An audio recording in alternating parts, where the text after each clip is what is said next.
Hey guys, it's TMO back here with another video where today I'll be reviewing the Gamdias Boreas E1-410 tower cooler.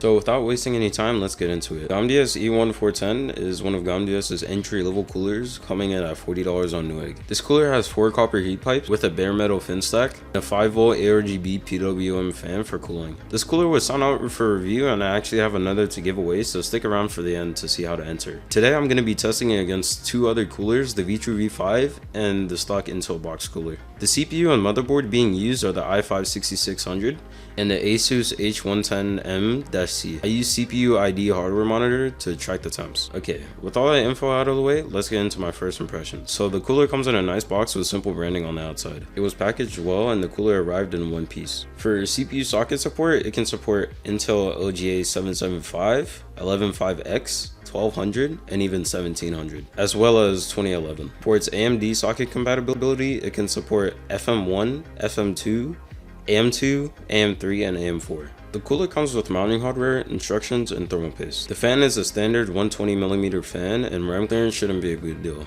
even with taller DIMMs. Installation was quite easy and only took about 5 minutes. Alright, now comes the part you may have clicked on this video for. The thermals. How does it do?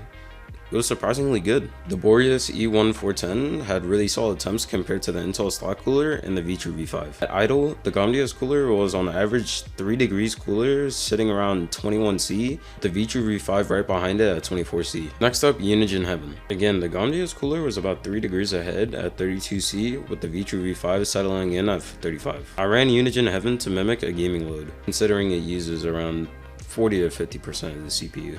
Lastly, I ran Prime 95 for 30 minutes. It stresses the CPU all the way to 100%. The V5 settled in at around 57°C, and the Gamdias cooler was ahead by 4 degrees at 53. Overall, this cooler was super impressive, but I do have some gripes. For $40, I really feel that this is just a little bit too high for what it is, even though it did perform better. It lacks things that cheaper coolers have, like a top plate or like a fully painted heatsink. There's also a ton of coolers just in the $20 to $30 range that are adequate and subjectively have better looks. So here are my recommendations to the people over at Gamdias. Firstly, if possible, try and get the price down to like $30 to $35. And another thing I would like to see would be a refreshed version with a full black coating like the white cooler offering. Overall, this thing was amazing to use and test out, but I feel like those extra things that I mentioned could really push it to the masses. If you're looking at buying the Gamdias Boreas E1-410, do it. You will not regret it at all. Now, onto the giveaway. I've teamed up with Gamdias to give away the Boreas E1-410 free of charge. You must be in the United States to enter. Now, onto the steps.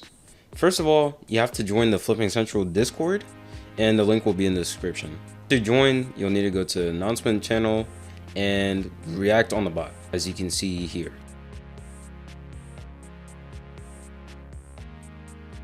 Next up, subscribe to YouTube. It's free and it helps out a bunch. Since Gamdias is sponsoring the giveaway, show them some love over on their Twitch and Discord server. I have links to those as well. Alright, with all that out of the way, again, I'm only going to be hosting this giveaway in the USA, so not internationally. Huge thanks to Gamdias for sending these coolers out for review and giveaway. It means so much to me and the community. That's all for now, guys, and see ya!